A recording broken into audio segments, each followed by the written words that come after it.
Buenas tardes y muchas gracias por acompañarnos en esta presentación. Para nosotros es una gran alegría. Yo voy a comenzar contándoles un poquito cómo surge esta colección, del cual soy uno de los autores, pero la idea hoy es que este encuentro fue hecho un poco entre casa también, entre amigos, entre colegas, y les agradezco especialmente a Facundo, a Ana, a Santiago, que hayan tenido la disposición de, además de leer los libros, estar hoy aquí para acompañarnos y presentarnos y conversar y dar su mirada sobre las lecturas y generar un diálogo, y también con ustedes, que haya un espacio al final de poder tener un ida y vuelta. La dinámica va a ser la siguiente. Yo voy a brevemente presentar la colección en minutos, bien que además de hablar rápido, voy a tratar de hacerlo más rápido todavía, pero solo para dar un panorama. Una pena que Javier Massa, querido amigo, colega, y que escribió Somos Tecnología por temas de salud, nada grave, pero estaba con fiebre hoy, así que bueno, no pudo acompañarnos, así que andaba sin voz encima, pobre. Y esto pasó hoy, así que nos agarró de impreviso.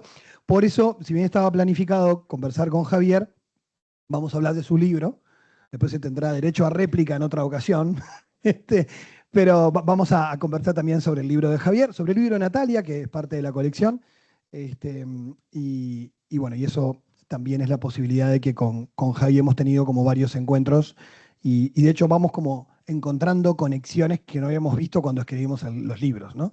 Así que también quiero compartirles esas cosas que con él pensábamos decir hoy, se las contaré yo brevemente. ¿Cómo surge esto? Sí. Ah, en vivo no. No, estamos grabando, pero para después poder dejarlo registrado. Se le pasamos a Javi después.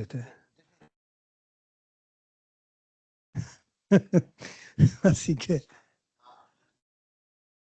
mejor ni llamar. Bueno, eh, la colección es una iniciativa de Natalia y Lucía Lin, que son las editoras. Natalia es una de las autoras, que presentaron un proyecto a Penguin. Penguin lo apoyó, se sumó a toda esta idea de generar una colección de filosofía de autores uruguayos, de ensayos con características que eran muy exigentes. Tenían que ser ensayos de filosofía vinculada a la tecnología. Esto es algo que a Javier le fascina, es su tema, o sea, está haciendo su tesis doctoral sobre esto, o sea, encantado de la vida, Natalia también. A mí me quedaba más lejos que a ellos el tema, lo reconozco, no es de mis temas fuertes. Y bueno, y fui invitado a meterme en este proyecto. Y la idea sí, lo que compartimos con Javi mucho, con Facundo también, ahora Santi que se nos ha sumado a ir a la radio, a la divulgación, que es algo que a veces está como separado, ¿no? La academia por un lado, investigando duro, y la divulgación a veces en manos de gente que copia y pega, pero que no investiga. Entonces, tener una pata en la academia y una pata en la divulgación creemos que es importante. Y fue un desafío escribir cosas que uno dice, acá me gustaría un poco más de profundidad, pero tenía un tope de palabras. Entonces, y de capítulos cortos. Entonces casi que está traicionando lo que quiere escribir. Porque si me piden filosofía, vamos al rigor y a la profundidad. Pero al mismo tiempo tiene que ser breve, por la lógica de hoy. Entonces eso fue una tensión de entrada, pero logramos vencer el obstáculo y, y pudimos hacerlo. Y en el medio íbamos compartiendo lo que íbamos viviendo mientras escribíamos, ¿no? Em, yo con mi acelere terminé primero. Empecé después y terminé primero. Pero entonces le generé estrés a ellos dos después, ¿no? Pero una cosa divertida en el medio que les comparto es que estaba prohibido hacer prólogo, o sea, o dedicatoria. Entonces uno ya había pensado en a ver a quién, entonces listo. Lo común de la colección era que iba sin nada de eso. Entonces había cosas que había empezar a dar marcha atrás en ideas que uno tenía. Y, y la primera cosa que les quiero compartir y ya dar la palabra a mis compañeros que están aquí presentes y que nos acompañan es que si había un orden para leer estos libros, si uno quería tener los tres, ¿no? Y tendría que decir poquito y es, yo recomiendo empezar por el de Javier, porque el de Javier, otros piensan que no, acá vamos a encontrar también esas discrepancias, eh, porque el de Javier es una introducción muy amable, muy didáctica a la filosofía de la tecnología, casi que es una introducción a la disciplina, a las diferentes formas que tenemos de pensar la tecnología, ¿no? Y pensarnos como seres técnicos. Entonces es como una entrada muy amable, muy didáctica, eh, llena de metáforas que te invitan adentrarte en la lectura, ¿no? Y tiene una muy linda forma de escribir y de llevarte de la mano, ¿no? A subir y bajar montañas. Pero después el mío, que Javi me dice que es como de combate, y sí, yo soy así, entonces de hecho me dice, yo lo que no logro ver es a quién le estás pegando, entonces me tenías que aclarar un poco, pero no estaba tan claro, que con alguien te estás peleando, Miguel, pero no quedaba claro. Mi libro es un poquito más combativo, y que se mete no tanto en los objetos técnicos, sino más en cómo pensamos nosotros. O sea, y cómo, si deberíamos pensar de una manera o de otra, y qué dice la filosofía sobre el pensar, y sobre el pensar vinculado a la tecnología, y si las máquinas piensan o no, y toda esa discusión. Y el de Natalia es como un aterrizaje forzoso a la subjetividad más psicológico, si se quiere, porque toca cómo impacta la tecnología en nuestra vida, en nuestros vínculos, en nuestro modo de pensar, en el burnout, que Natalia es un tema que le obsesiona. Y entonces, algunos dicen que es mejor empezar por Natalia, porque como que toca más como la vida cotidiana, ¿no? De lo que vivimos, lo que padecemos. Entonces, bueno, uno puede, creo que había consenso en que el mío iba en el medio, ¿no? Como para que si se enojan puedan reconciliarse con lo que sigue. Pero bueno, al final, sin ser pensados de modo ordenado los tres, cada uno escribió lo que quiso, terminaron dialogando los libros. Y eso fue una cosa que se dio después. Algo que dice Sartre, que es la literatura, ¿no? Que cuando uno escribe un libro y lo publica ya no le pertenece al lector, ¿no? Y el libro termina diciendo cosas que vos ni imaginabas que va a decirle a otro, y ya no está en tus manos. Así que el libro habla solo después, ¿no? Y eso es lo que damos voz hoy a otros y no a los autores. Así que bueno, les doy la palabra, ¿no? Para que comencemos. Santi. Santi. Muy bien. ¿Esto es estrictamente necesario o se oye mi voz? Ah, porque queda grabado. Bien. Bueno, buenas tardes. Gracias a todos por estar acá. Lo apreciamos mucho, la verdad, porque acá somos todos colegas, amigos, y bueno, estar con ustedes y poder contarles un poco de los libros que han escrito personas que queremos significa mucho. Así que gracias por estar acá. Yo voy a empezar por el libro de Miguel, Pensar en la era de las máquinas. Si tuviera que decir, bueno, esto es lo esencial, es el punto principal de donde surge todo lo demás en el libro de Miguel, es el siguiente. Bien, hay un huésped inquietante o demasiado inquietante, molesto, confuso y que tiene consecuencias nefastas que se llama ausencia de pensar. Bien, y de alguna forma esta ausencia de pensar nos permea, nos condiciona y se ha convertido en parte de nuestra experiencia y del modo en que no nos constituimos, ¿sí? Paradójicamente hablando, ¿sí? Frente a esto, Miguel propone evidentemente el lugar de la filosofía. Ahora, antes de proponer cuál es el lugar de la filosofía y de qué manera hay que recuperar la filosofía, el lugar del pensar reflexivo, la cuestión es la siguiente, es atender a cuáles son las manifestaciones concretas de esta falta de pensar, ¿sí? Que se podría ver al menos en tres. En primer lugar, la hipertecnificación de nuestra relación con el ser. En segundo, la reducción o la datificación de la realidad, ¿sí? La reducción de la realidad a los datos. Y en tercer lugar, la concepción de que el pensar es fundamentalmente instrumental. Bien, es decir, si vamos a atender al modo en que se manifiesta la falta de pensar en la actualidad, estos son los tres. ¿Bien? Estas son las tres cosas a las que hay que atender. Después Miguel, estas tres cuestiones las encuentra en distintos lugares, cuando se pregunta por la felicidad, por la formación, por los datos, etc. ¿Bien? Pero ese es el hilo conductor, me parece a mí, fundamentalmente. ¿Bien? Ahora, frente a esto, ¿qué? Otra vez, el lugar de la filosofía. La filosofía es inevitable, dice Miguel.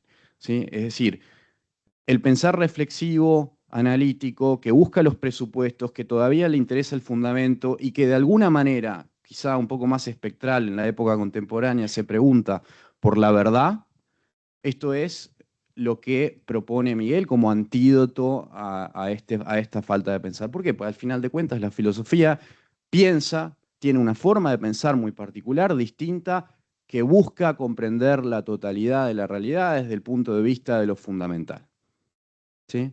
Esto resulta esencial si vamos a tratar de reorientarnos y descubrir sentido otra vez en esta realidad que está un poquito confusa por estas reducciones. Ahora, uno podría decirle a Miguel, che, no te pongas reduccionista vos, ¿no? Es decir, no te pongas vos ahora a criticar la instrumentalidad, no te pongas vos ahora a criticar la tecnificación, no te pongas vos ahora a criticar también los datos. ¿Bien? Ahora, acá lo quiero defender un poco porque como se pone muy agonista, muy peleador con todo el mundo, es un tipo que pelea mucho, lo quiero defender un poco y decir, acá no hay reduccionismo en realidad. Lo que hay es, me parece a mí, una reducción metodológica para atender a un problema que está inscrito en los tiempos, ¿bien? Actuales. Es decir, el reduccionismo es aquello frente a lo cual se enfrenta Miguel, a lo cual se enfrenta Miguel, ¿sí? No significa que él sea reduccionista, sino que él hace una reducción para atender a un problema, ¿bien? Que es precisamente el de ciertos reduccionismos. ¿Me doy a entender con esto? Espero que sí. En todo caso, el lugar o lo fundamental acá es recuperar el pensamiento filosófico frente a los reduccionismos, frente a la hipertecnificación, frente a la hiperinstrumentalización y, por supuesto, a la noción ingenua de que la realidad se corresponde con los datos. Bien, habiendo dicho esto, tengo una pregunta para después ir por ahí. Asumiendo que todavía no somos suficientemente ingenuos como para preocuparnos por ser felices, cosa que pasa, ¿no? ¿Cómo relacionás esto del pensar con la felicidad? Porque vos tenés un capítulo entero dedicado a la felicidad. Y ¿se puede medir la felicidad? Bien, esta es la pregunta. Ahora, evidentemente para vos esto es importante, del mismo modo que es importante la formación. Y estás diciendo, bueno, pero es la filosofía, es el pensar filosófico lo que nos presta antídoto a esto. ¿Cómo lo relacionás entonces con nuestra posibilidad de ingenuamente ser felices?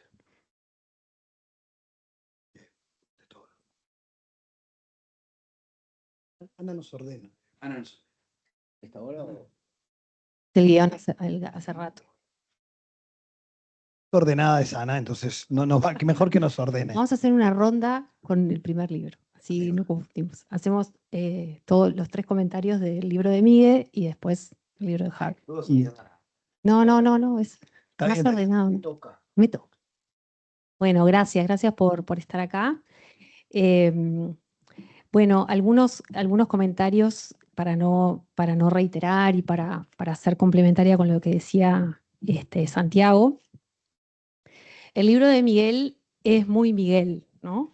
Aquellos que lo conocen, nosotros le decimos el filósofo karateca, porque él tiene un pasado karateca y lo trae a la lucha de ideas también. Y además es un filósofo todoterreno, ¿no? O sea, uno lee el libro y se encuentra con temas como la filosofía, la técnica, el culto de los datos, la felicidad, la formación universitaria, el sentido de la universidad, todo eso en un libro pequeño que le pidieron. Entonces, lo que Miguel hace en su estilo es algo que creo que es valioso y es muy atendible o interesante, que es que genera lo que una colega, María Marta Preciosa, llama los microensayos. O sea, de un ensayo breve que le pidieron, él hizo 10 microensayos, porque hay 10 capítulos en ese ensayo. Y yo quiero pensarlo son como 10 piezas de sushi, de alguna manera, ¿no? O sea, es esta cuestión, no es fast food, como hemos hablado, ¿no? De algunos libros, sino que son, creo, 10 reflexiones que están bien articuladas sobre temas que están conectados entre sí y que cada uno de ellos tiene su valor nutricional y su complejidad gastronómica, digamos, ¿no?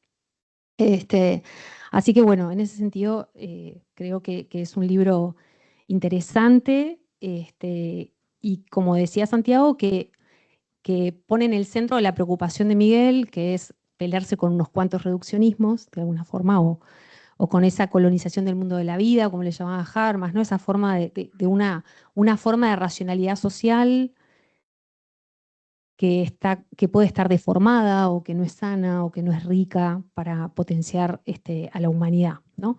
Entonces, creo que las primeras dos piezas o microensayos tienen que ver con la filosofía y con su legitimidad. Y ahí creo que lo lindo es que bueno, como una gran presentación de qué es filosofía, ¿no? Y nosotros estamos en el albor de lanzar una carrera en filosofía en marzo.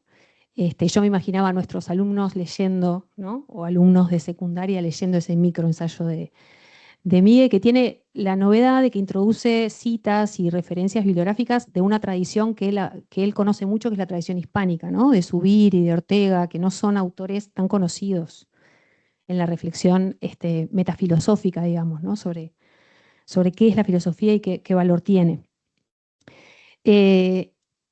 En ánimo de compartir algunas reflexiones críticas, porque él ya sabe que lo queremos, y creo que Miguel puede haber pecado en este ensayo de demasiada apología de las humanidades. En el sentido de que falta quizás un barniz ahí o un detenerse en alguna autocrítica de las propias humanidades, ¿no? O sea, o es un lugar desde el que las humanidades responden ante un ataque que Miguel entiende que hay desde un saber técnico que quiere desplazarnos, ¿no? En ese sentido, yo leía el texto y yo encuentro, claro, muchas referencias conocidas. Uno encuentra las reflexiones, por ejemplo, de la teoría crítica, ¿no? Pero creo, y esto como desafío para nosotros en el ayudar a otros a filosofar, creo que siempre la filosofía tenemos que intentar hacerla situada y situada a nuestro contexto. Entonces, puede ser que a veces, en este intento de defender nuestra disciplina, tomamos diagnósticos que tienen que ver a veces con otros contextos socioculturales, donde la filosofía está o ha estado más amenazada. Y eso no quiere decir que lo que Miguel detecta no sea verdad, sino que yo me pregunto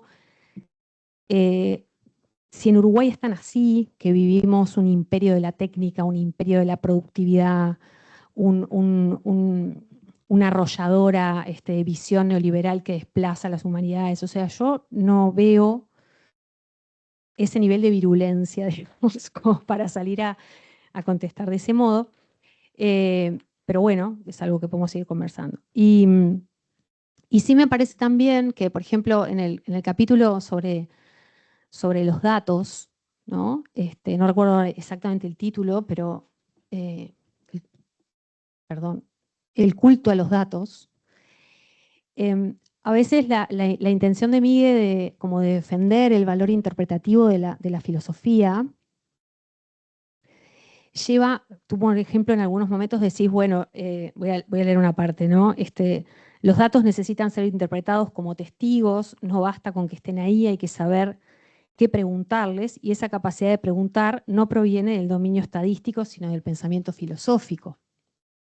Y luego decís, solo el pensamiento filosófico, hermenéutico, crítico, puede devolvernos la capacidad de preguntar, de interpretar, de escuchar el mundo en su complejidad, y únicamente desde allí podemos construir un saber que no sea solo eficaz, sino también significativo. Porque en el fondo el gran misterio de las humanidades es que no se contentan con describir lo que hay, quieren comprender lo que significa, lo que vale, lo que duele, lo que importa. La impresión que a veces me da es que está en el libro muy contrapuesto como un cultivo de los datos como transparentes, como evidencia, y nosotros del otro lado como pensar filosófico.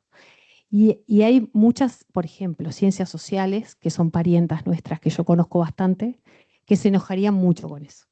Porque habría un montón de disciplinas que te van a decir, yo no describo datos, yo intento comprender, aplico hermenéutica, interpreto. Entonces, las ciencias sociales están un poco ausentes en el sentido de que se manejan desde un marco más comprensivo del dato empírico, ¿no? O sea, esa visión tan inductivista no está tan presente en algunas disciplinas. Entonces, bueno, por ahí las cosas que te quería comentar. Y sí me gustaría, si pudieras profundizar en esto, de que haces una crítica fuerte a la moda estoica, ¿no? A la moda de los estoicos. Y decís en un momento, nuestra época tiene muy poco de estoica, ¿no? Como que es una moda. Y Y yo creo que sí tenemos algo de estoicos. O sea, hay algo de la época que es. Entonces quería que desarrollaras como para entender por qué te parece que es tan superficial ese acercamiento a los estoicos.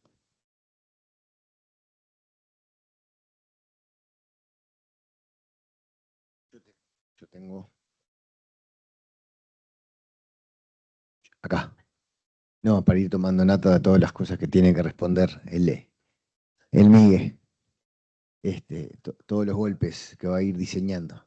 Bueno, también me sumo a los saludos y agradecerles que estén acá. Como verán, elegimos una tarde veraniega de un sol divino para que nos acompañen en esta presentación. Y yo, antes de entrar de lleno al libro de Miguel, quería hacer como una reflexión sobre el evento y sobre la colección y sobre la filosofía, un poco conjunta, eh, uniendo tres cosas. O sea, la primera es que es un placer compartir este escenario con Ana, con Santi, con Migue y con el Javi, en su presencia desde la ausencia, pero presencia al fin porque está acá con nosotros. Y en segundo lugar, también que esté Agus, que esté Santi, que esté Agustina también acá, que estén colegas con los que filosofamos, porque, porque ahí está el estereotipo del filósofo metido en el altillo, con la pipa y en soledad, y la filosofía es una tarea amistosa. Entonces, somos amigos comentando entre amigos las cosas que escribimos y las cosas que pensamos. Entonces, hay algo lindo de celebrar que acá, si bien cada uno escribió en silencio, a su modo, más rápido, más despacio, y hay una tarea solitaria, en la filosofía la combinación entre esta soledad del pensamiento y la compañía amistosa es una cosa que está muy presente. Y la colección, a su manera, lo demuestra, porque es una colección. Ya son tres compatriotas que escriben de filosofía al mismo tiempo y se publican al mismo tiempo en el marco de una colección. Y eso es como una metáfora de esta amistad. Cada uno a su estilo, cada uno desde su lugar, cada uno con una intención y una cadencia diferente, pero en el fondo dialogando amistosamente. Y dialogando, también rompiendo otro prejuicio de temas actuales, sacando esto de que la filosofía se queda en cosas viejas y en cosas de tradición, como cosas medias muertas ahí que a nosotros nos gusta como revivir sin ninguna... No, no, estamos hablando de lo más evidente que está ahí, que es el desafío de este tiempo vinculado a la tecnología.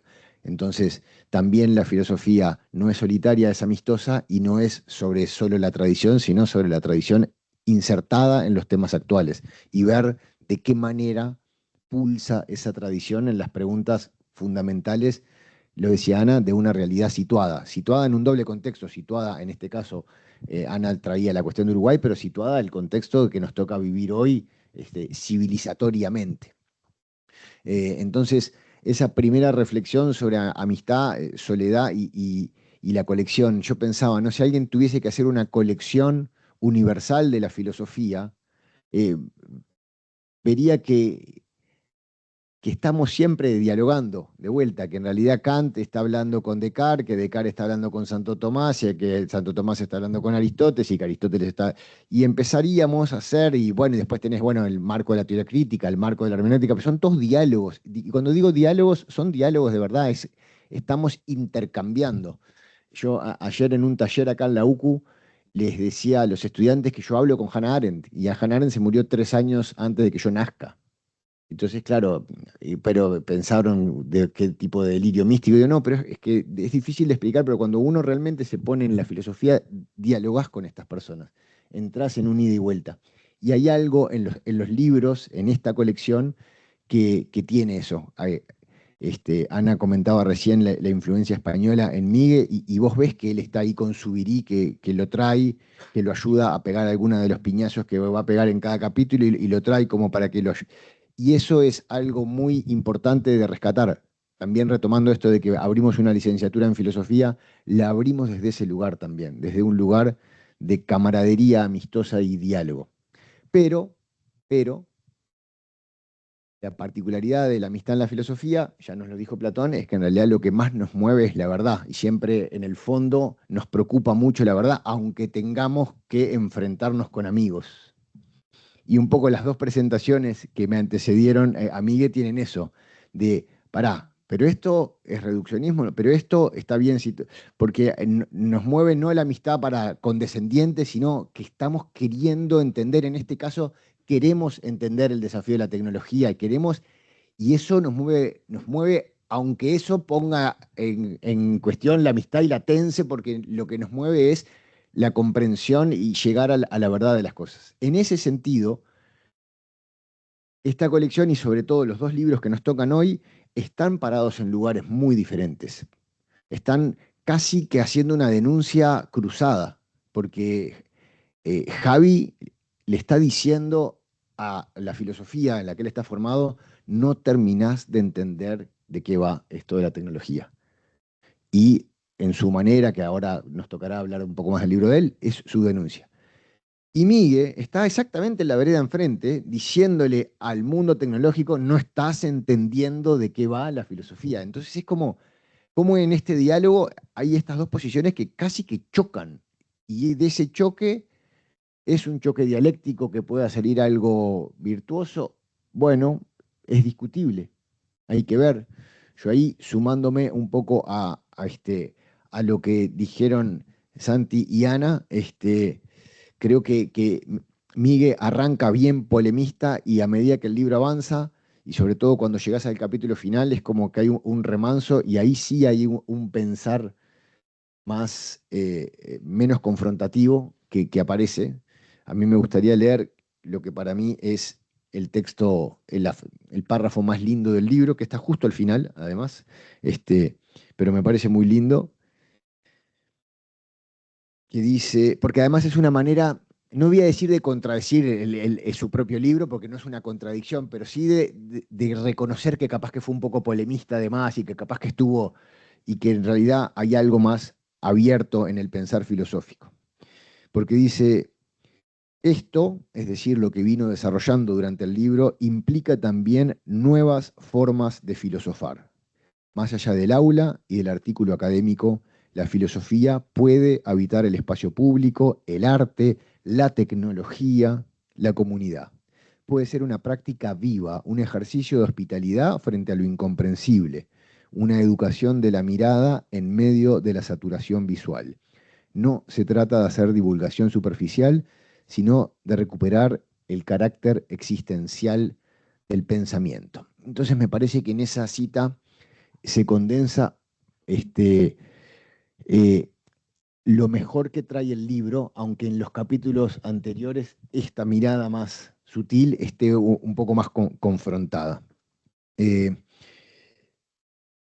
Capaz que ahí contar o volver a contar o explicarnos un poco mejor cómo fue para vos, porque a diferencia de lo que sucedió en el caso de Javi, que está haciendo un doctorado y todo, pero escribió el libro, vos agarraste cosas escritas para armar el libro. Entonces ahí el desafío del hilado capítulo a capítulo puede haber tenido alguna complejidad, que es algo que creo que en las tres intervenciones aparece, y capaz que está bueno que nos expliques un poco cómo fuiste hilando esos capítulos.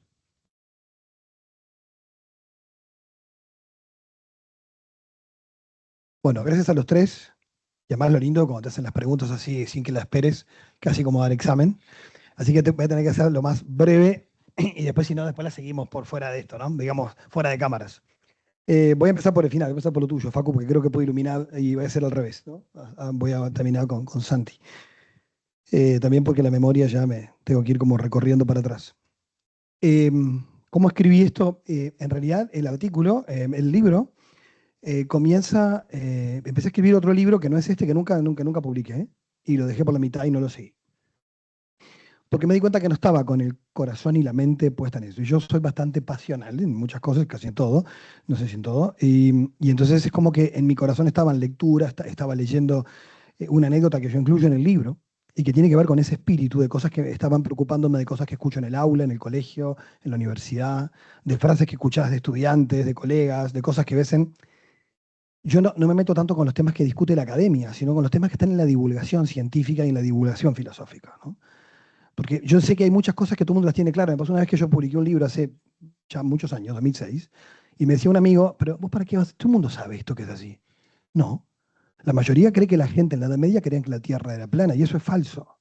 La gente de la academia lo sabe, Pero yo escucho políticos y periodistas repitiendo esto de que en la Edad Media creían que la Tierra era plana, y eso es falso. Eso es un invento de un novelista inglés, anticlerical, Irving, una historia sobre Colón. Pero eso, los que estudiamos, pero ¿por qué la gente no puede saberlo? ¿Por qué lo escucho todo el tiempo? ¿No? Entonces hay una cosa ahí en que muchos de mis combates son con cosas que yo leo en la divulgación. Pero no me estoy metiendo con la academia científica, no me estoy metiendo con la academia, ¿no? O sea, sino con esas creencias que están en la sociedad y que de repente están desconectadas de la academia, en historia, en ciencia, en filosofía. Entonces, y en los temas históricos, que no me metí mucho. Entonces, hay artículos que yo publiqué en Semanario Voces que fueron en el contexto de que leo algo, me enojo y escribo, y sale con fritas, digamos, ¿no? Y esos artículos, que son fruto de esos momentos, están en el libro, algunos de ellos, y yo lo que hice fue como si fueran unas primeras intuiciones, ampliarlos, ¿no? Y volver sobre autores que de algún modo me profundizan esa idea y los amplié, y después hubo cosas nuevas, de las que no había escrito nada, como sobre la universidad, o sobre Bildung, o sobre cuestiones más estrictas de la filosofía, que era la oportunidad, algunas cosas que incluso estaban en mi tesis en la introducción, y que dije, tengo que volver sobre este punto de la filosofía como problema para sí misma, ¿no? Que es el tema de la legitimidad. Entonces, eso fue un poco la cosa. Es verdad que después costaba hilar. De hecho, Javi me dijo, che, este capítulo te queda mejor, y después no lo cambié. Pero no por mí, sino porque ya estaba la editorial que me miraba como diciendo, basta de cambios, ¿no? Pero que el que hablo sobre Hartmut Rosa, que fue un ensayo que leí, me copó y hice un artículo en Voces. Y después dije, esto tiene que estar acá porque tiene que ver con este tema, con cómo pensamos, cómo estamos viendo el sentido de la vida, la aceleración. Sí. Entonces, eso, empecé a tejer cosas. Pero lo que yo tenía claro es que el hilo conductor estaba en el capítulo 1 y 2 y en el último, porque mi tema era, de hecho, el título original, que Natalia me rezongó, el título original del libro era ¿Por qué la filosofía es inevitable? Porque Miguel es una conexión de tecnología, y el subtítulo era Pensar en la era de las máquinas. Pero bueno, me sugirieron, casi me invitaron a invertirlo, y entonces quedó Pensar en la era de las máquinas, capaz que por un tema de marketing, porque nadie quiere leer tanto sobre por qué la filosofía es inevitable, pero el hilo conductor del texto es por qué la filosofía es inevitable. Y acá me conecto con lo que me pregunta Ana, que es lindo y desafiante, porque me pasó con otros que me escucharon en radio y me dijeron algo parecido. Amigos que son cientistas sociales, ¿no?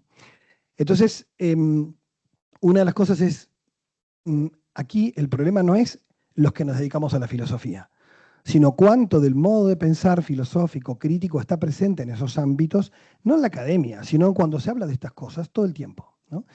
Igualmente en la academia, hoy en el mundo anglosajón, en las ciencias sociales se están abandonando cada vez más los marcos teóricos por esa fascinación con la... Claro, no nos pasa tanto a nosotros, ¿no? Pero sí, pero no, se lo escuchaba a Peña la otra vez que decía eso también, como que en realidad hay como en algunos ámbitos como que se va dejando de lado. No pasa tanto en la tradición más europea, ¿no? Sí, centroeuropea, pero en la divulgación vos encontrás con neurociencia. Se descubrió ya la causa de no sé qué, ¿no? Eso es una correlación. Y además, pretender, como hace Harari con el experimento de Libet, usarlo para decir que la libertad no existe, además es una simplificación, es porque cree que el dato que arroja el experimento es la verdad absoluta sobre la libertad. Entonces, bueno, esto hay que decir que esto no es así. Entonces, ahora claro, si yo me voy a leer a Thomas Kuhn o a Popper o Feyerabend, o sea, a gente que se ha metido con la ciencia a pensarla desde otro lugar, por supuesto que vos puedes hacer historia de la ciencia o ciencias sociales y pensar críticamente sin estudiar filosofía, digamos, como carrera, ¿no? Pero puede quedar que como yo no aclaro a qué le estoy pegando, esto me lo dijo Javi, alguien dice, pero acá me estás pegando a mí. O sea, y lo que sí, al volverte a escuchar, al escucharte ahora, en esto, esta cuestión de que yo pongo solo la filosofía, ahí hay un exceso reduccionista. Sí, se nota ahora cuando lo retomo, sí.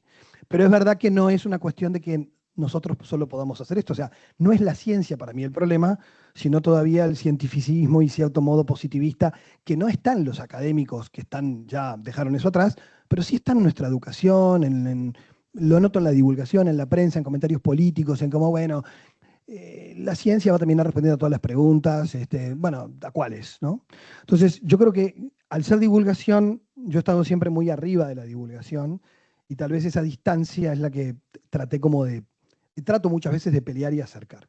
Con respecto a los estoicos, es una pregunta que me la hiciste y me la dejo, ¿no? Porque en realidad yo noto las dos cosas. Es cierto que comparando con lo que pasó en las escuelas helenísticas, hay una crisis cultural que genera una crisis de sentido y una repliegue sobre uno y esas búsquedas interiores. O sea, creo que sí, que podemos decir que hay una época estoica. tal vez yo le pego a la moda estoica, que es como que hay gente que, bueno, el ser estoico es hacer fitness y pensar en uno, y entonces tenés un montón de libros sobre qué es ser estoico y los he leído, ¿no? Y decís, ¿qué es esto? Entonces me están destrozando los estoicos, que si agarraran un poquito de la ascesis estoica, tendrían que hacerse budistas hoy, ¿no? Porque eso no tiene que ver con el estoicismo. Entonces, claro, el tema es que tal vez yo no aclaro a quién le pego, entonces es como que salen los piñazos para todos lados. Entonces, sí, creo que habría que reparar un poco en ser un poquito más cauteloso al tirar las cosas así. Sí. Ah, bueno, tome nota, que no se le olvide. Y termino rápido porque... Me da gracia que asumió que pegó piñazos. Por Yo pensé supuesto. que iba a defender que no, pero no. todo parte de para dónde es No. maravilloso. Sí, sí. Es Ah, que hay que ser consecuente, o sea, no, ¿qué voy a decir? Que además en el libro, una de las cosas que yo al final, en el capítulo que donde yo creo que puse más el corazón y las ideas más meditadas, más decantadas, porque hay dos cosas ahí para mí importantes. Una es que yo he padecido, en entrar en el debate público, he padecido que se me estigmatice o que se me invalide mi argumento por quién soy. O sea, como tú sos tal cosa, sos católico, trabajas en la Universidad Católica, no importa lo que digas, porque tú lo decís desde este lugar. Como si ustedes fueran la asepsia epistemológica y yo soy el único sesgado aquí, ¿no? O sea, como si todos partieran de cero. Entonces yo quedo en desventaja en cualquier debate. Y eso a mí, de verdad, me ha generado muchas veces malestar con periodistas, amigos. Me dicen, bueno, Miguel, si yo te quiero pila, pero vos con este tema te pones el balde. Decime cuál es el balde o contestame un argumento, no me contestas ninguno. Entonces digo, esa cosa que hay hoy, que pasa mucho en la política, de que no importa lo que se dice, sino quién lo dice, y en base a quién lo dice, ya automáticamente no me interesa. A mí me gusta ir por este camino, de que podemos ser amigos, podemos pensar distinto, pero tenemos que poder pegarnos con protectores, pero decir, esto, a ver, vamos que si le damos un golpe, a ver cómo... ¿no? Esta idea hay que... Yo creo que a las personas hay que respetarlas siempre, creo que eso creemos siempre, pero no a las ideas. Y a las ideas se le puede pegar y se le debe pegar a ver si resisten, ¿no? Y esa es la tarea de la argumentación. Entonces, claro, el tema es que a veces esta cuestión no tenemos muchos ámbitos para hacerla. A mí me pasó, por ejemplo, con Horacio Bernardo, un colega con el que hicimos un debate en la Sociedad de Psiquiatría sobre eutanasia, y a la salida nos fuimos a tomar un café juntos. Y los psiquiatras se pararon en la puerta y nos miraban por la vitrina como si fuéramos extraterrestres, porque nos habíamos dado con un caño sobre las falacias que tenía cada uno, y después nos veían conversar siempre, ¿y cómo ustedes se llevan bien? Sí, acaban de destrozarse ahí adentro. Pero es que la filosofía nos ayuda a esto, ¿no? A que yo puedo amar muchísimo a alguien, pero porque le quiero y porque me importa la verdad y la búsqueda de la verdad, y ninguno la tiene en forma absoluta, tengo que seguir peleando, porque me interesa saber, ¿no? Y me interesa que me contradigan, que me obliguen a pensar, porque si no estoy en el rollo solo. Entonces eso es, y hasta agradezco esto, porque estas cosas son lindas no solo para divulgar libros, sino para pensar. Y podíamos contar horas las que se nos arman en las oficinas, cuando Javi tira una bomba así, empezamos a discutir entre todos, y son muy buenas, ¿no? Y lo otro que está citado, que es una anécdota, que acá un poco haciendo apología de mi intención, es una anécdota de un coloquio que hubo en Alemania de arquitectos en el 51, coloquio de Darmstadt, donde después de la guerra Alemania quedó devastada y se juntaron arquitectos para reconstruir Alemania. Y esos arquitectos que se juntaron decidieron llamar a dos conferencistas que andaban ahí en la vuelta, ¿no? Dos filósofos. Invitaron a José Ortega y Gasset y a Martin Heidegger para que dieran un par de conferencias. Ortega cayó muy bien, habla muy claro, y Heidegger hizo enojar a algunos arquitectos, y entonces Ortega sale en su defensa un año después en un texto en el periódico, donde además de pegarle a Heidegger, que dice que es muy oscuro porque Heidegger va de ida pero no vuelve, o sea, no sabes cómo salir de ahí, dice Ortega. Pero una cosa que hace Heidegger es recordarnos que la filosofía es molesta porque es una disciplina que hace trabajo de minería, que está debajo del asiento, detrás del asiento, que pregunta sobre lo obvio, sobre aquello que todo el mundo da por verdad, ¿no? Entonces, de alguna manera siempre tiene esa misión de molestar, pero obviamente no desde la superioridad, sino desde un lugar que es vocacional para ella, ¿no? Que es ir otra vez sobre la pregunta de lo que damos por obvio. Y Ortega ahí dice, la filosofía es inevitable. De ahí me iluminó la frase, es de él, no es mía. Ortega dice, la filosofía es inevitable porque si uno no piensa filosóficamente, si uno no construye una filosofía propia, uno vivirá de una filosofía de prestado. Y esa filosofía puede ser buenísima o mala, estúpida o genial, antigua o nueva, pero en el fondo la diferencia estará en si esa filosofía la fuiste como pensando, construyendo, o la tenés sin darte cuenta que la tenés. O sea, es aquella cuestión de una filosofía consciente y crítica, ¿no? Y creo que por ahí intentaba como ir en esa línea, ¿no? Eso es un poco. Y responder breve, 2 líneas. Si no, vayan a leer Víctor Franklin, más fácil, pero esta cuestión de la felicidad y el pensar, si tuviera que resumirlo, que no es una pregunta fácil la de Santiago, pero voy a dar un titular. Esto es muy Aristóteles, ¿no? O sea, el ser humano, en su capacidad racional de pensar y en su capacidad de pensar y de buscar la verdad, también su plenitud, es una visión muy aristotélica, está en cumplir su finalidad, ¿no? En hacer honor a su naturaleza, ¿no? Y entonces, de alguna manera, en el pensar, en la búsqueda de la verdad, está digamos, nuestra plenitud de vida, ¿no? Eso es una clave muy antigua. Pero a mí me parece interesante porque la palabra felicidad hoy está demasiado reducida a bienestar, a sentirme bien. Y entonces me gustan autores contemporáneos como Víctor Frankl, donde más que hablar de felicidad, habla de una vida plena o una vida con sentido. Y de hecho, yo igual tengo preguntas sobre esto, que siempre me pasa con mis estudiantes cuando dicen, profe, pero a veces no pensar te hace más feliz, como diciendo, ¿por qué la complicas? A veces permanecer en la ignorancia puede darte un poco más de bienestar, ¿no? Y a veces uno conoce historias de filósofos que podrían nombrar solo 2 que son muy famosos, como Schopenhauer o Nietzsche, y Sartre, o sea, gente muy angustiada, ¿no? Bueno, el amigo Kierkegaard que lo estudió acá, ¿no? Entonces, es decir, el pensar también tiene una faena compleja que tiene que ver con la angustia existencial, y entonces uno ahí podría generar una tensión, ¿no? Si, creo que lo dejaría como pregunta abierta, Santi, no lo voy a responder yo. Creo que esa cuestión es súper abierta y es que podemos, siguiendo determinados filósofos, entender que fortalecer el pensamiento nos construye en personas más plenas, pero también nos puede cargar de un abismo complejo de manejar, ¿no? Lo dejaría abierto. Después si querés lo contestás vos, pero no. Vamos, Javi. Hacemos Javi.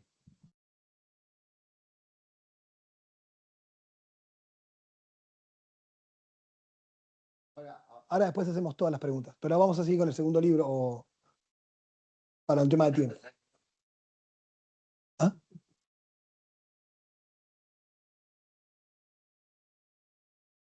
¿Ah? Bueno, hacemos. Dale. Vamos, esta acaba ayer. Tenía una pregunta y yo la quiero escuchar. Pásale el micrófono. No, pero queda para que después quede grabado y van a Queda la evidencia. queda en evidencia. Estamos dos o tres preguntas. Perdón. Todavía pasa nada. Está bien, está muy bien.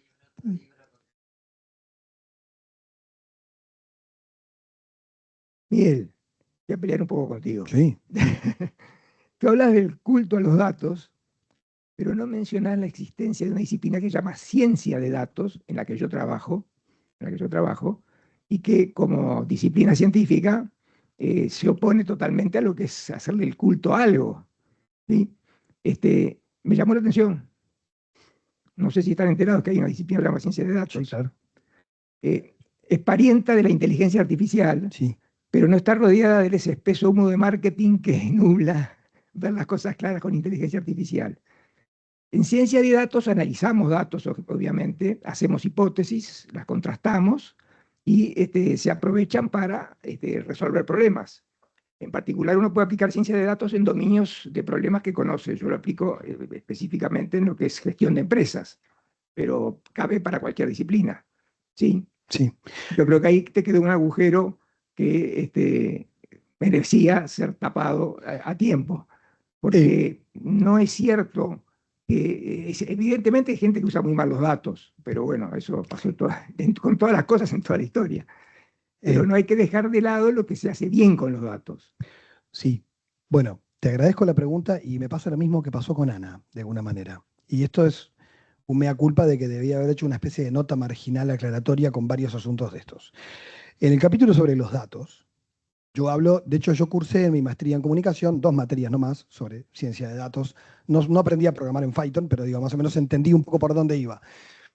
Y obviamente que yo uso datos y que los datos nos han aportado el manejo de los data lake y todo lo que después se puede hacer con eso y establecer correlaciones nos aporta información que usted sabe mucho más de todo lo que nos aporta, ¿no? Y acá en la universidad, exponente.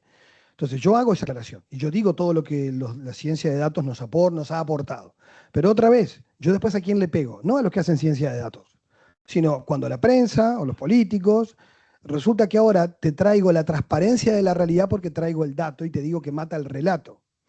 Y en realidad, muchas veces los datos nos vienen a confrontar ideas previas, porque no teníamos esa información, y es verdad, pero lo que hago es que en muchos ámbitos, Harari, en eso coincido con él, a él le tomé la idea, él habla de la religión de los datos, en el sentido, no de que sea un tema religioso, sino de la actitud que tomamos ante los datos como el oráculo de la verdad, como único oráculo, pero no lo hace la gente que hace ciencia de datos, lo hace muchas veces la divulgación. Otra vez, estamos en el tema de cómo estos temas llegan a la gente y que muchas veces yo tengo datos y parece que allí lo que tengo es la totalidad de lo real, puro y duro, cuando lo que digo en el libro es a los datos hay que preguntarles, hay que saber qué quiero pedirles, porque si no son opacos, ¿no? Entonces, y obviamente que no es una crítica al estudio de los datos, sino a lo que usted dice, al mal uso. O sea, en el capítulo yo hago un elogio de lo que nos trajeron, como en las neurociencias, ni hablar de lo que nos traen, pero mi crítica, de hecho el título es provocador para que la gente vaya a leer, ¿no? O sea, sí, pero gracias. Ah. Yo tengo más temas. Una observación, los felicito por lo que están haciendo, pero hay un temita que yo soy abuelo de 11 nietos, ¿sí? Uno de los problemas que veo, ¿Qué micrófono? uno de los problemas que veo, yo di clase en la Universidad de la República, en el salón de la sala de Galpón, con 300 personas sin micrófono. Claro, tenías 20 y pocos años. No sé si está funcionando esto, me parece que no. Sí. Bueno, 11 nietos.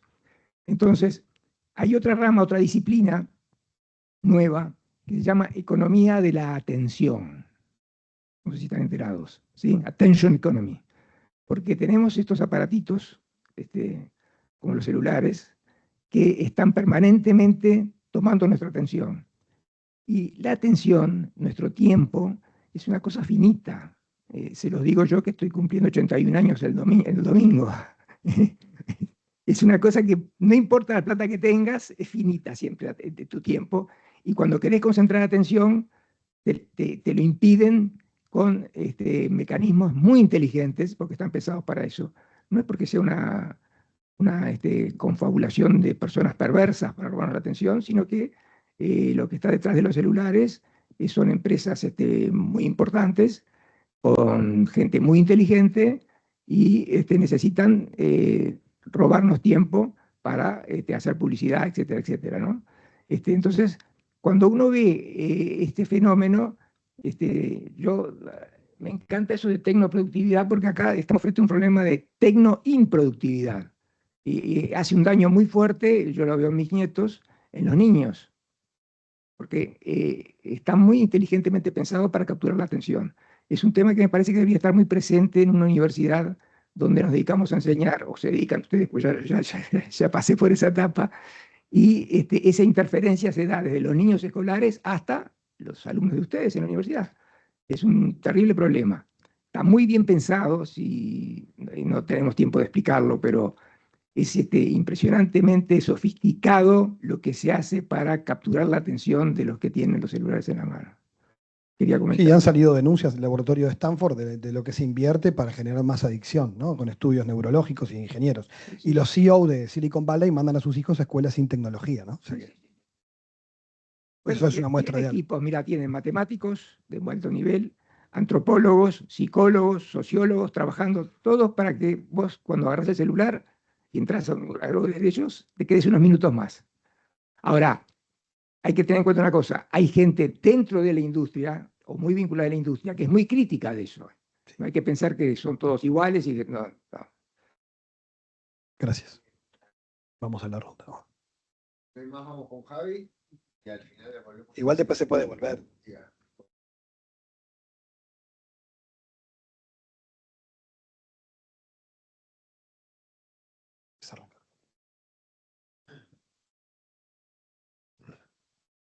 Unos breves minutos para hablar del libro de el querido Javi Massa. Lo primero que me gustaría comentar es que ya lo trajimos también en el de Miguel, pero quería subrayar el tema de la buena escritura, ¿no? Es un libro que más allá de la argumentación filosófica, es un placer de leer. Se lee muy bien, se me van dos ucuseñor conversando filosóficamente, lo cual me parece una muy buena idea. Este, bien, entonces es un libro que también esto es un juego en la filosofía, ¿no? Siempre cuando tenemos la formación filosófica está esto de, bueno, no importa si está bien escrito o no, ¿qué dice? ¿No? Lo argumental por más allá de lo estilístico. ¿No? Entonces, claro, bueno, después, por ejemplo, Aristóteles, que ni siquiera son cosas que él escribió para publicar, son sus apuntes, no son lo lindo de Platón, pero en realidad la verdad es lo que importa y no la escritura. En el libro de Javi hay, creo yo, una tensión con una metáfora muy poderosa que es la de la exploración y la de la montaña. Entonces creo que, que en el libro aparece una y otra vez una cierta fascinación por la metáfora que encontró para poder explicar la cuestión de la antropología de la tecnología, al mismo tiempo que la atención de un filósofo que dice, ojo, esta es la imagen para hablar de lo otro, que es de lo que yo quiero hablar, que es qué significa que somos seres tecnológicos. Entonces, me parece interesante, o me parecía interesante comentar con Javi, ahora lo mirará mañana cuando quede colgado y le baje la fiebre, por favor, em, cómo fue para él el proceso de escritura, más allá de que lo hemos conversado un poco, en esta tensión no, me quedé con lo del Everest, porque además, también como académicos, uno cuando descubre, en el caso de él, la vida de Shipton, estaba tan fascinado con la vida de Shipton, que es el primer escalador, para quienes no leyeron el libro, él empieza con el primer explorador del Everest y cómo fue su manera de ir llegando y después no llegó, pero generó como el camino, ¿no? Entonces esta imagen de quienes hacemos filosofía no es que queremos llegar, queremos entender los caminos, los posibles senderos, que también es una palabra bastante cercana a la filosofía, de senderos de pensamiento que nos van llevando hacia los conceptos que queremos entender. Creo que en el caso de Javi, toda esta exploración, ya que hablábamos de los títulos, él también iba a titular algo vinculado a la montaña y la exploración, y después fue por un título como más fuerte, o sea que creo que en eso también tuvo un mismo proceso que el de Migue. Este, Creo que hay algo ahí con la metáfora que es interesante de conversar. ¿Hasta qué punto necesitamos metáforas para hacer filosofía? ¿No? Porque si no, es difícil. Pero hasta qué punto la metáfora nunca tiene que eh, tapar lo que está más allá de la metáfora, que es en este caso un argumento filosófico muy contundente sobre eh, la antropología de la tecnología, que es en definitiva el tema del libro. Entonces yo quería comentar eso.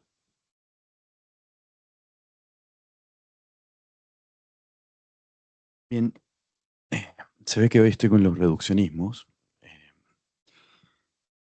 Es un tema que me parece importante en los tres libros, que tiene un lugar en los tres libros. Hoy justo comentando de Nati también me di cuenta que cada uno de ellos se opone a un reduccionismo particular, ¿no? En Miguel, el reduccionismo en la comprensión del pensar, Nati, en reduccionismo con respecto a la productividad, y Javi, me parece que es justamente el reduccionismo a una mala comprensión de la tecnología.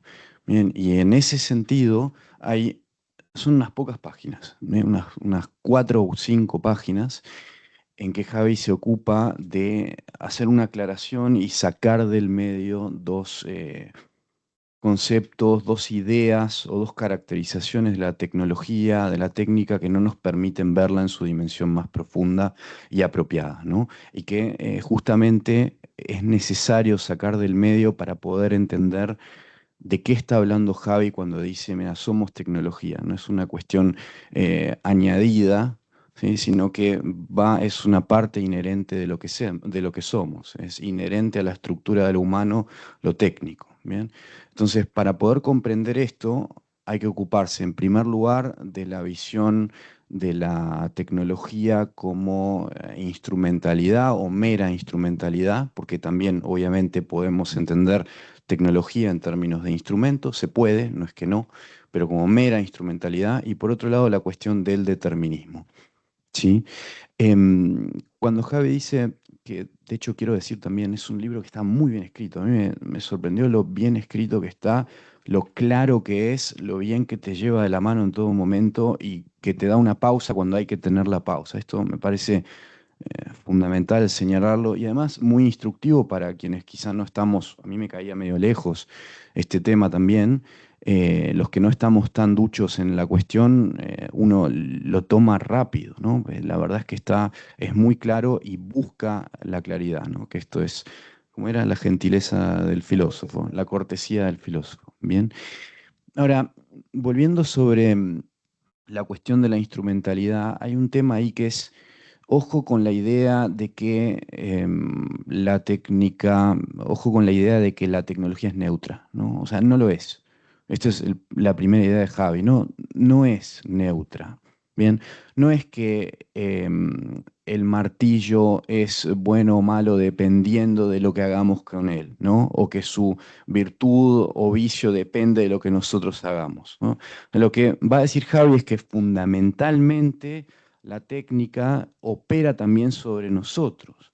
Es decir, nosotros también somos el resultado de aquello que generamos. Bien, entonces, cuidado con decir, mira, es mero instrumento, mera herramienta para ciertos fines, mero medio para ciertos fines. Bien, es decir, no es que la intencionalidad va del sujeto al objeto meramente. Esto es una equivocación. Si vamos a entender la tecnología en sentido más robusto, hay que comprender ¿cómo decirlo?, el mutuo condicionamiento que se da, ¿sí? Ahora, dicho esto, tampoco hay que caer del otro lado, ¿no? Hay que caer en la pretensión ilusa de que estamos radicalmente determinados, ¿sí? Es decir, de que la intencionalidad es al revés, meramente al revés, ¿sí?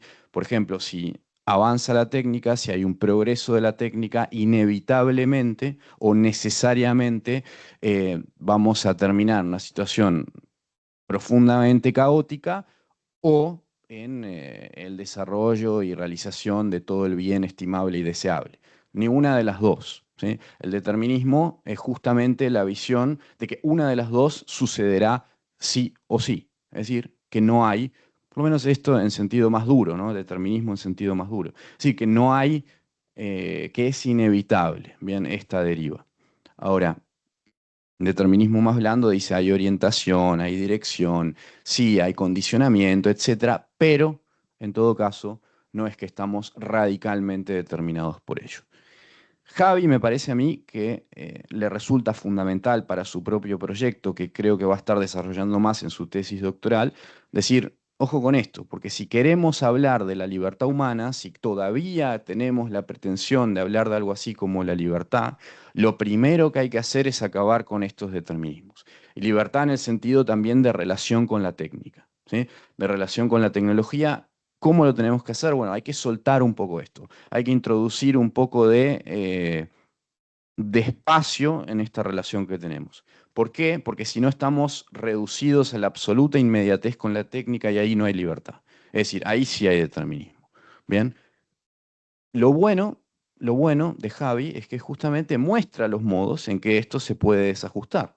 Bien, ¿es necesario? Sí, es necesario porque ahora Ana les va a decir, bueno, mira, el proyecto de Javi en realidad es este. Cuando decimos somos tecnología, pero no estamos radicalmente reducidos a la tecnología ni determinados por ella, presuponemos la necesidad de acabar con la noción instrumental por un lado y, digámosle, reducción determinista por otro, ¿sí? Ahora, son pocas páginas, pero increíblemente a mí por lo menos me parece que son fundamentales para entender hacia dónde va el libro y cómo es posible comprender que somos tecnología todavía sin estar determinados absolutamente por ella.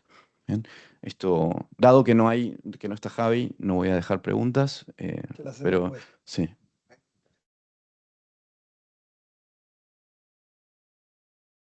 Bueno.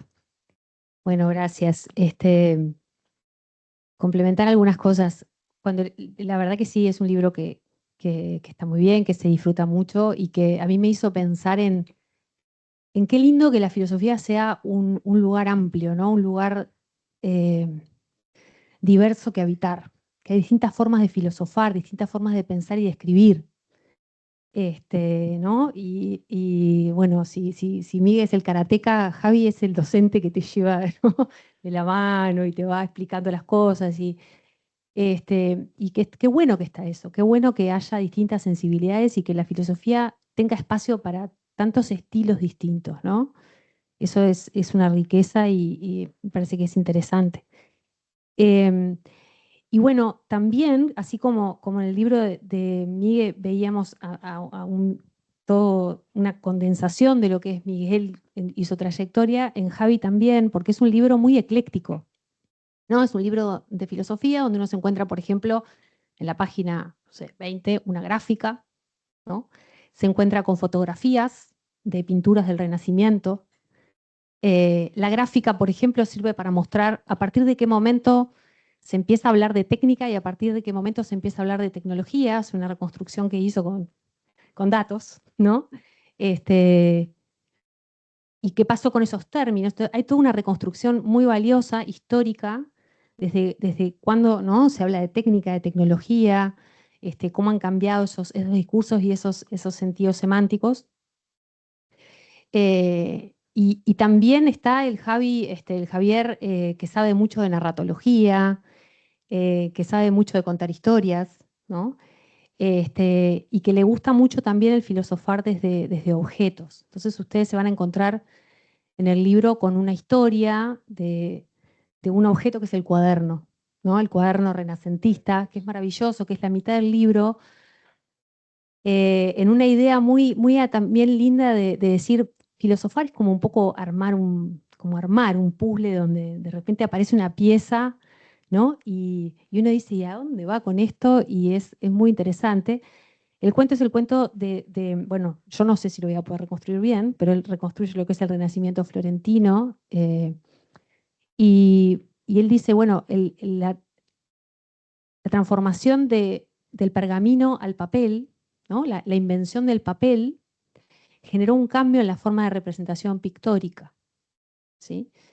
¿Por qué? Porque, bueno, el papel permitía un tipo de trazos, un tipo de materiales con los que dibujar y escribir que el pergamino no podía, y por lo tanto, esa introducción de un nuevo invento, digamos, o artefacto, ¿no? Que es ese cuaderno de papel que los pintores llevaban de aquí para allá para hacer bocetos, transformó la forma de pintar y la propia idea de cómo había que representar.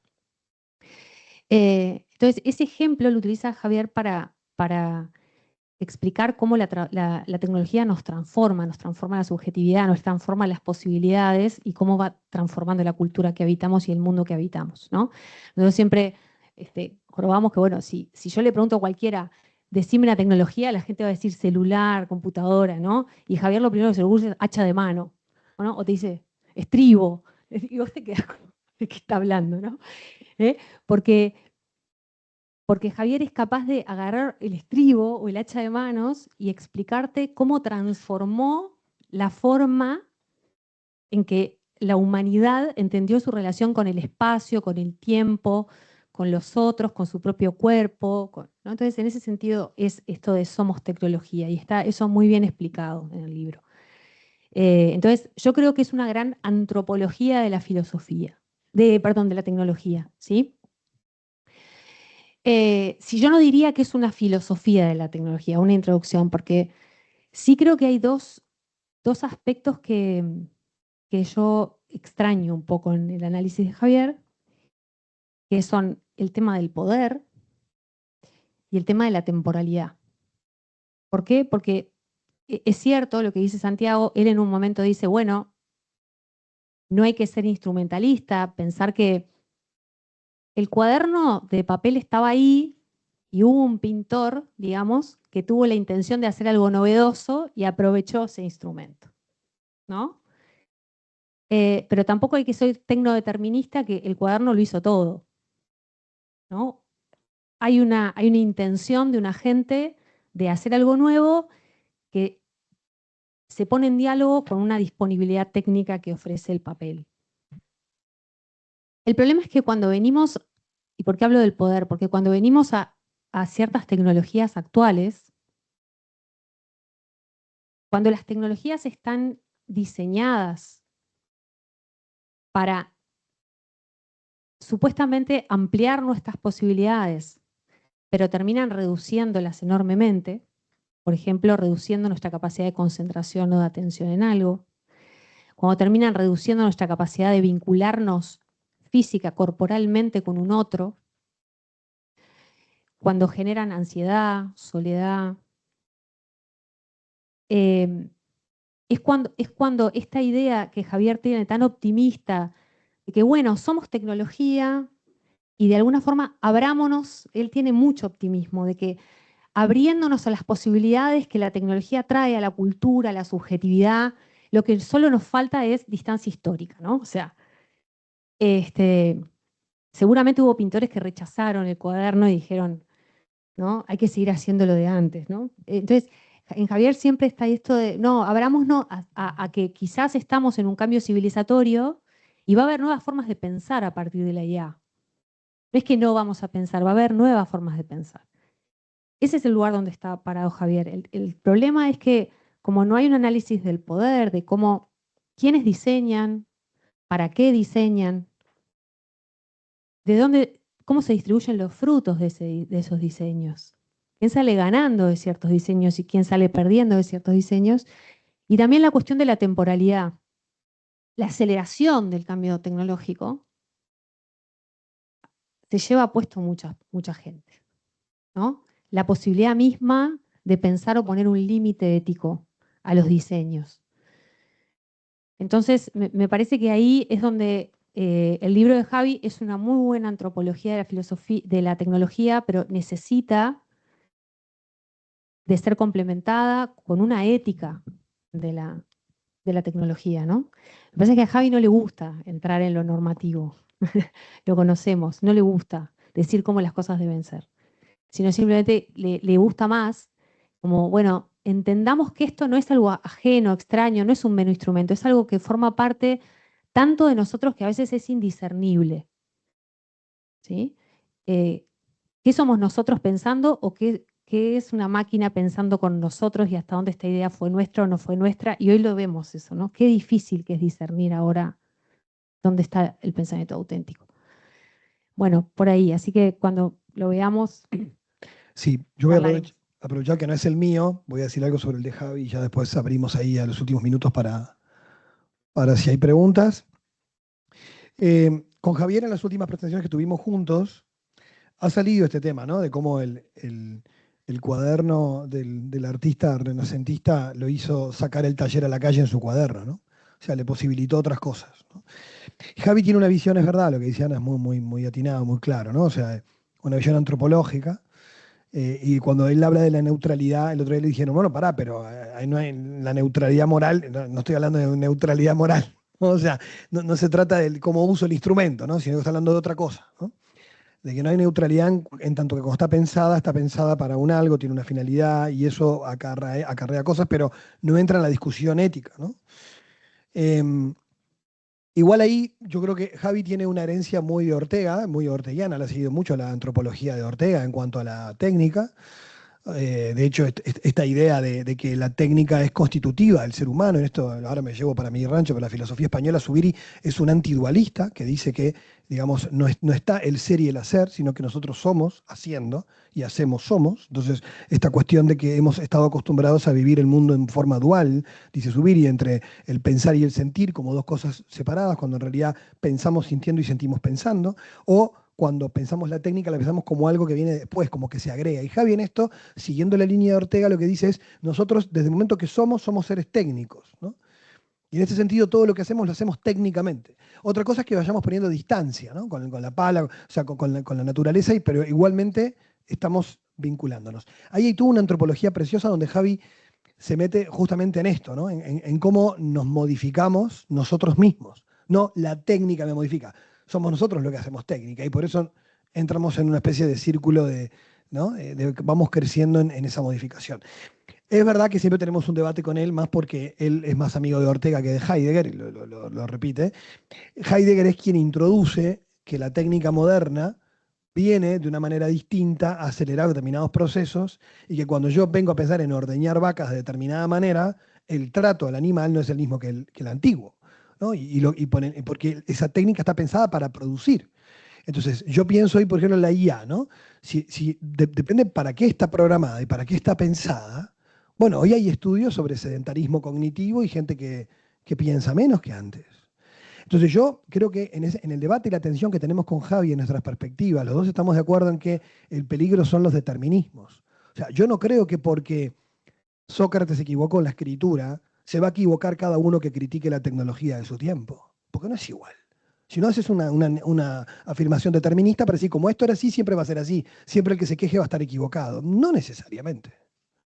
Y Heidegger en eso pega un giro con eso. Pero a su vez también, todos aquellos a los que Javi también de algún modo denuncian su modo positivo de decirlo, que a veces es, toda innovación nos va a hacer peores, ¿no? Yo una vez le compartí a Javi algunas cosas que había encontrado de cuando se inventó el telégrafo en una revista, digamos, inglesa, y que decía, ahora la comunicación va a ser más superficial, ¿no? Era un comentario de época, ¿no? Del siglo XIX. O sea, va a ser más superficial. O cuando se inventó el teléfono, esto es diabólico, una voz que sale por un cable, ¿no? O sea, es verdad lo que dice Javi. O sea, muchas veces nosotros tendemos a demonizar la tecnología en nuestro tiempo porque nos asusta.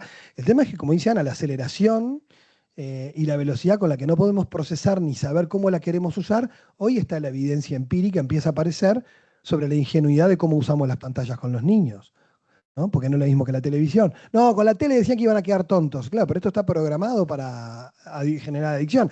Entonces, digamos, este debate no está en el libro de Javier, digamos así explícitamente, pero creo que lo interesante es que nos abre, creo que lo más lindo que a mí me ayudó el libro de Javier es a estar pensando todos los supuestos que podemos tener.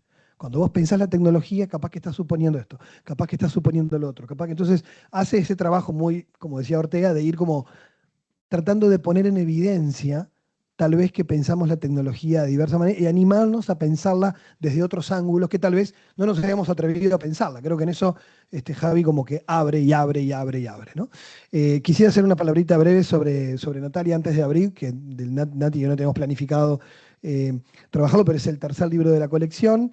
Y yo les diría dos cosas como para tener una clave. Ella es muy lectora de Byung-Chul Han. La primera parte del libro es casi que una exégesis de Byung-Chul Han en torno a la tecnología. Y después ella va, digamos, en esto del ideal de productividad, como una manera de pensarlo todo, de convertirnos nosotros en seres que nos reducimos a realidades productivas y cómo eso impacta en la salud, en la vida, en el sentido de la vida. O sea, cuál es el sentido de la vida y cómo impacta, ¿no?, la tecnología en nosotros, ¿no?, y en nuestro modo de vincularnos. Y además Natalia, que lo cuenta siempre en sus presentaciones, ella vivió una experiencia muy fuerte durante la pandemia. Una mujer que se dedicó a estudiar a Platón, hizo su licenciatura y su doctorado en Platón, o sea, en filosofía antigua, y ella estaba acostumbrada a un ritmo de lectura, ¿no?, y de pensamiento, y en la pandemia se vio obligada a sumergirse en el mundo tecnológico como nunca había pensado, y le generó dos cosas. Por un lado, ella trabaja muy bien como pocos docentes. He aprendido mucho de ella a cómo usar la IA con los estudiantes, porque es muy creativa desde el día uno, ¿no? Va muy en paso adelante, pero al mismo tiempo se asusta mucho, ¿no? Y se angustia y se preocupa y se estresa. Entonces es como que esa tensión existencial que creo que nos puede hacer sentir muy identificados en algunos momentos, que nos sentimos abrumados, está plasmada en ese libro y por las dudas que siempre criticamos que no fuera un bajón, termina con un mensaje de esperanza, digamos, que nos levanta al final. Digo eso como para introducirles un poco a Natalia. Abrimos, si les parece, los minutos que nos quedan al diálogo, preguntas, comentarios.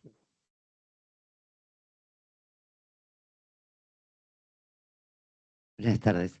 Yo lo que veo de positivo, ¿no? Y juntando un poco, tratando de refrescar, porque esto de que pase tanta información y después tratar de armar las preguntas de todos los pedazos. Pero el caballero hizo una aportación ahora. Tú hablabas de Javi diciéndonos, hablándonos de la tecnología, el poder. Y yo me preguntaba en ese momento que te señalé si no hay una invitación de Javi a, a que pensemos esa tecnología como para al menos separarla un poco o no dejarnos influir tanto por el poder que tiene de captar la atención de los jóvenes, de llevarnos a la falta de pensar, ¿verdad? O sea, es como una invitación a eso, me da la sensación, a decir, mirá la tecnología de este lado, porque esos que están en el poder produciendo y facturando, si no lo pensamos, nos van a arrastrar. Eh, yo creo que la idea debe ser buenísima, todavía no estoy muy, pero ya te invade. Vos antes podías hacer preguntas en Google y tratar de buscarlas una visión de fulano de tal o de mengano de tal o de distintos grupos que tú sabías que eran. Creo que hoy la Academia está del Net no aparece más, ya no la buscas más. Son directamente las respuestas de IA. Y creo que eso es un poco invasivo. Y que haya una invitación a que lo pensemos, creo que es muy valorable. Bueno, no quiero contestar por el autor. Bueno, Mi lectura es que Javi quiere, más que hacer un análisis sociopolítico de la tecnología, que es posible, quiere explicar lo que existencialmente implica la técnica para el ser humano. ¿Sí? Entonces, Javi te dice, los lentes que tenés puestos son tecnología al servicio de que veas, ¿no? Y es Ana viendo y son los lentes viendo, digamos, ¿no?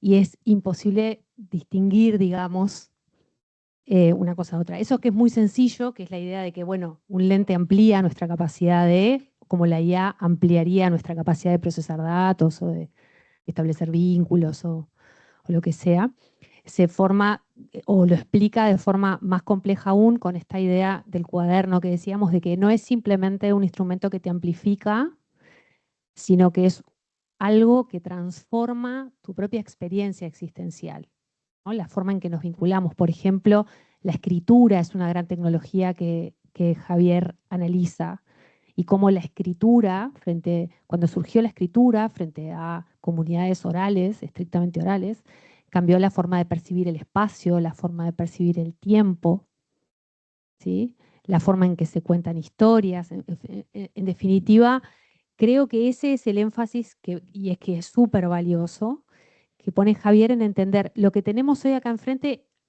es en cierto sentido parte de lo mismo, ¿no? Es como que esta historia ya ocurrió. Cuando vos ves a Javi y te conecta la idea con el estribo y con ¿no? Y con el hacha de mano, decís, acá hay algo que tiene que ver con la humanidad mediando técnicamente su relación, su existencia en el mundo, ¿sí?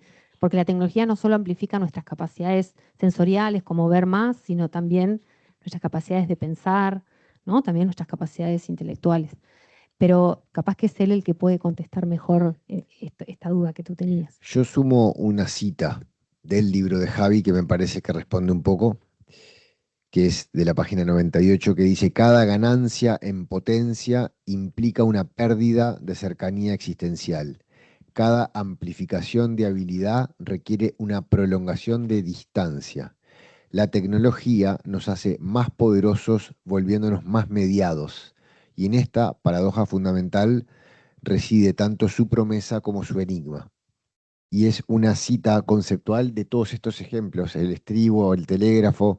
Yo me acuerdo cuando junto a él y Ana armábamos un curso de filosofar con los objetos, que nos fuimos al tenedor y también, porque otra cosa de la manera de hacer filosofía, la búsqueda de evidencia, que parece que son solo cosas que hace la ciencia, pero nosotros tratamos de encontrar. Entonces, cuando Javi decía, o esto que encontraste vos del telégrafo, él había encontrado un texto del siglo XI, si no recuerdo mal, de gente en contra del tenedor.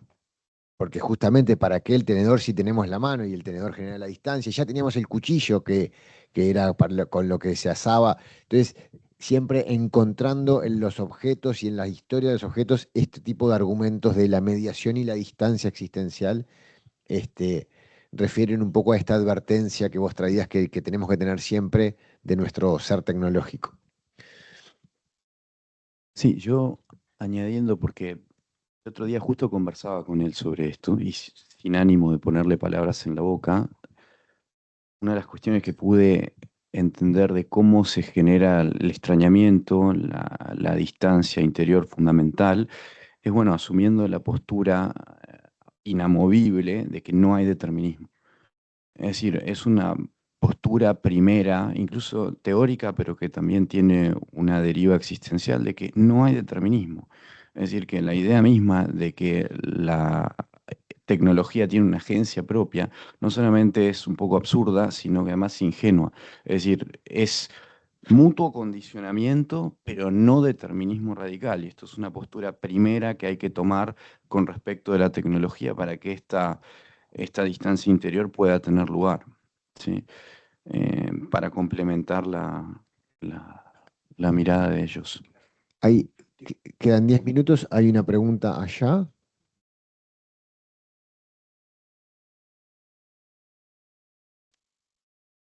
Creo que no hay más. Había una por ahí. Quizá la pregunta no esté del todo exacta porque no leí el libro, pero un poco por lo que... ¿Cuál de los tres no leíste? Ninguno. Pero cuando dice lo del determinismo, no sé, yo lo imagino como diciendo, el ser humano usa el martillo, lo determina, o el martillo nos usa a nosotros. Pero no podemos pensar que cuando decimos somos tecnología es que la tecnología pasa a ser parte nuestra.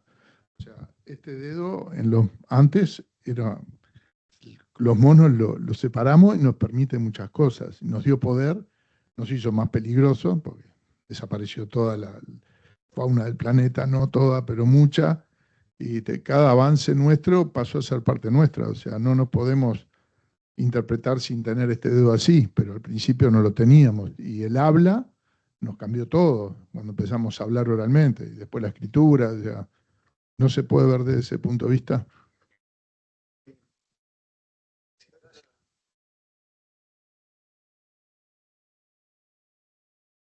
En realidad, sí, el tema es que esto de que nos determina ahora justo Byung-Chul Han, que hizo su tesis doctoral sobre el corazón de Heidegger, se hizo famoso, se viralizó cuando le dieron el premio Príncipe de Asturias, porque lo que dijo fue no solo usemos los celulares, sino nos dejemos usar por ellos, ¿no? Esto es muy Heidegger, en un texto de Heidegger que yo cito en el libro que se llama Serenidad, que es del año 55, donde Heidegger, para los que leyeron solamente la pregunta por la técnica, piensan que Heidegger es un determinista, porque ahí está mucho más duro. En el 55, en el texto Serenidad, Heidegger estaba más poético y más claro porque es un discurso que da más para el pueblo. Ahí abre a una cuestión que lo que defiende es porque en el fondo ser deterministas no creer en la libertad, dicho de modo simple. O sea, su visión religiosa sería el fatalismo, ¿no? O sea, y lo que dice Heidegger ahí es, indefectiblemente, esto va a transformar. O sea, él dice, no podemos ser ingenuos, no podemos retroceder. La técnica no va a retroceder. O sea, la ciencia y la técnica, de hecho, no nos conviene que retroceda. El tema es el lugar que lo humano ocupa ahí.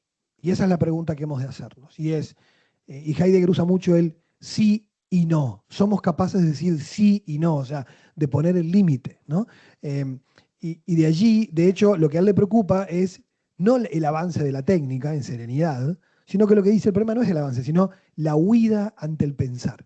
El que nosotros que tenemos la tarea de poder pensarnos y pensar la tecnología y pensar para qué la queremos, no lo hagamos. Y pensemos que es una cuestión que, pero esto es así y vamos a hacer así.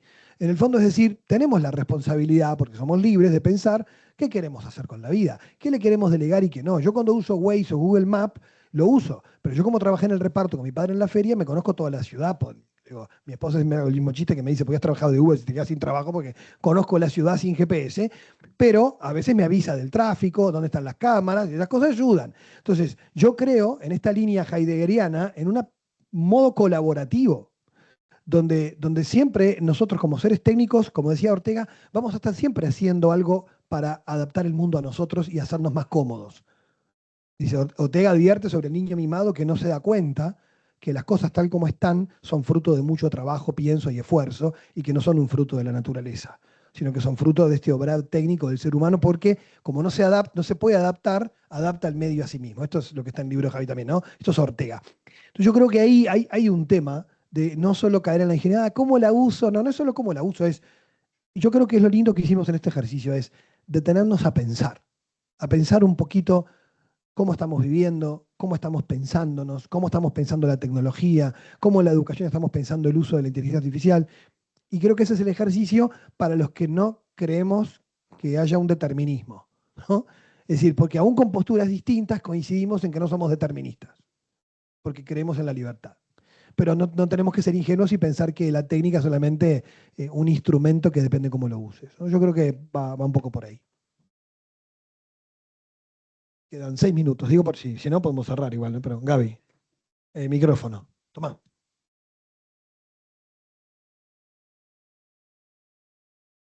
Gracias.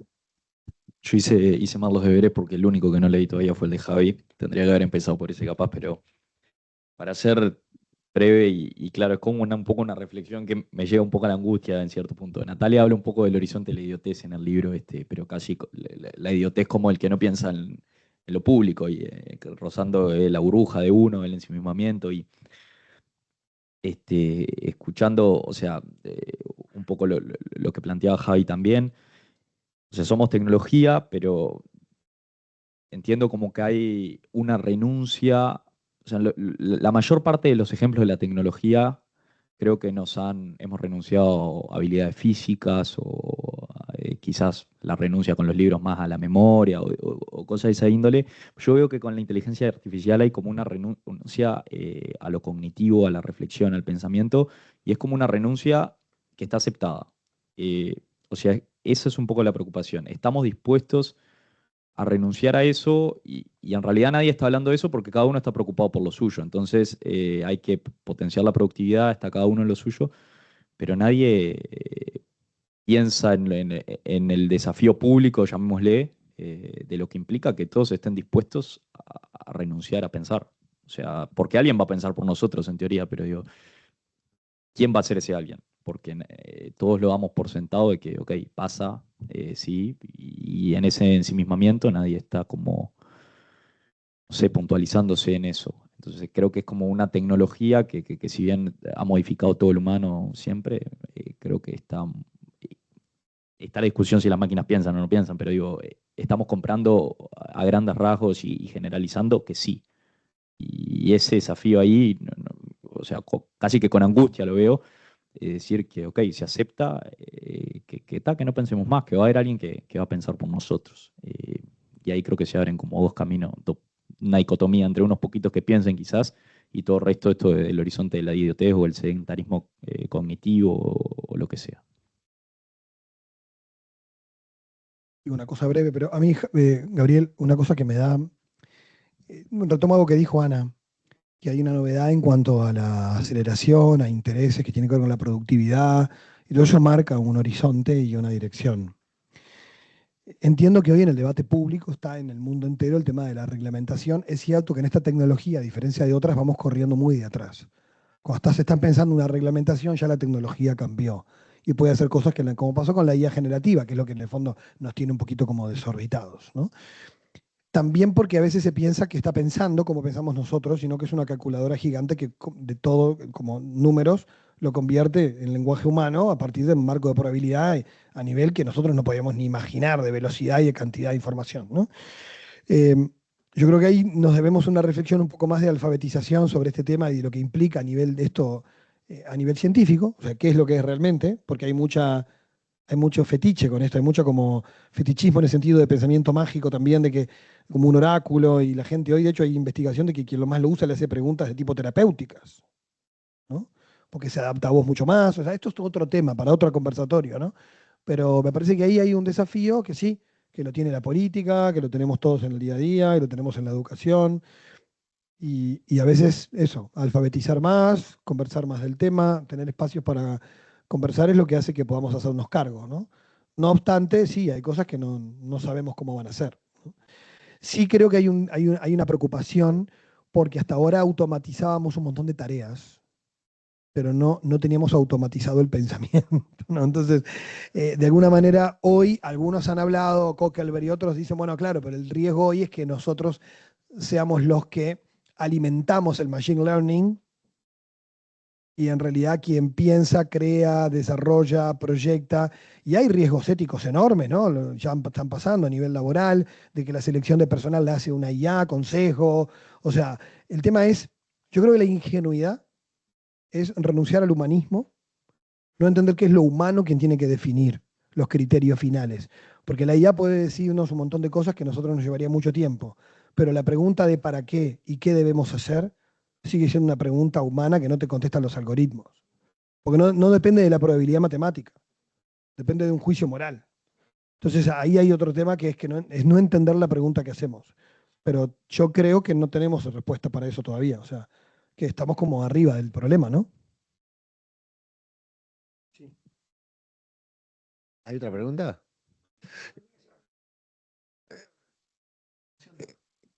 Yo solo muy breve, porque ya estamos en hora, pero que no sé si ayuda a tu angustia, pero me parece importante distinguir el plano del pensamiento y la actividad más privada del pensamiento y toda la cuestión del pensar como una actividad que sucede más en el espacio privado, aunque sea mediada por la tecnología, y el espacio de lo público y de la felicidad pública y de la acción pública, donde es por lo menos problemático de qué manera juega el pensar, que tiene que ir ahí, que es esto que hablábamos de la buena divulgación, pero no es solo ahí, porque si es solo ahí puede ser esa divulgación contra la que se está peleando Miguel, que piensa que todos en el pool,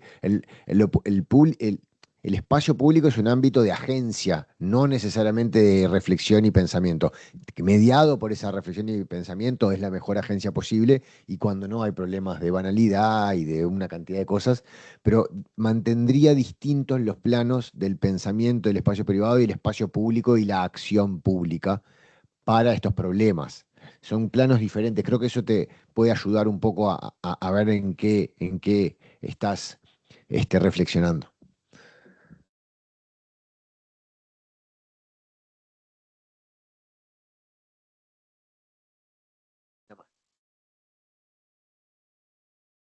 Una emoción teórica, No usar la expresión la inteligencia artificial. Es entidad inexistente. Ah, Te lo puedo demostrar. Es verdad. Hola. Entidad inexistente.